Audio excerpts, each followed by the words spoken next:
May isi-share ako sa inyong story. Alam niyo yung story ng The Footprint in the Sand?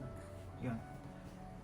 May isang lalaki, nagkaroon siya ng panaginip. Sa kanyang panaginip, kita niya na naglalakad siya sa isang dalampasigan. Sa kanyang panaginip, nakita niya, bumalik sa kanyang alaala ang mga nakaraan. Doon sa kanyang panaginip, siya ay naglalakad sa isang dalampasigan. Napansin niya sa kanyang may likuran, footprint, yung bakas ng kanyang nilalakaran. So paglingon niya, mayroong isang bakas doon. Bali dalawang bakas sa kanya at saka sa yung isa. At yung isang bakas na yon ay kay Jesus. Tapos bigla niyang napansin na yung footprint ay papalapit sa kanya.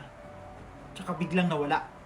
Nawala yung footprint sa panahon na naka-encounter siya ng mga pagsubok. Yung gulong-gulo na yung buhay niya, hindi niya malaman, hindi niya alam kung ano yung nangyayari sa kanya. Mga suliranin, sobrang mabibigat ng mga suliranin sa buhay ang kanyang na-encounter.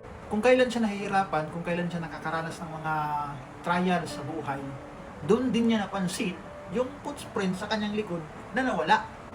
Kaya napatanong siya sa kanyang sarili, napatanong siya kay Jesus, sa kanyang isipan. Ang sabi mo, Panginoon, sasamahan mo ako.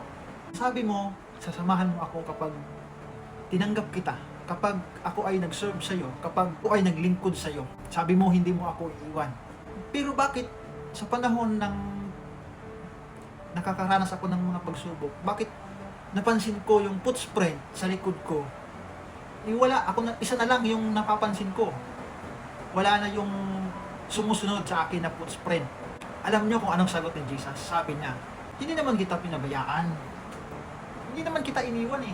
Hindi naman kita inabandona sa panahon ng iyong kahirapan, sa panahon ng sakit na iyong nararamdaman, sa panahong napapansin mong tila isang bakas na lang yung nakikita mo sa iyong dinadaanan.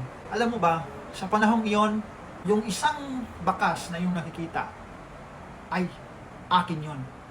At binuhat kita sa panahon na ikaw ay nahihirapan, sa panahon na ikaw ay nakakaranas ng sakit, sa panahon na hindi mo na alam kung ano yung gagawin sa buhay, sa panahon na litong-lito ka na sa mga bagay-bagay, sa panahon na puno na ng suliranin ang iyong pakiramdam.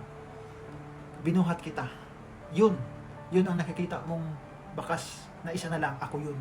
Dahil binuhat kita, inalalayan kita, inaruga kita, pinasa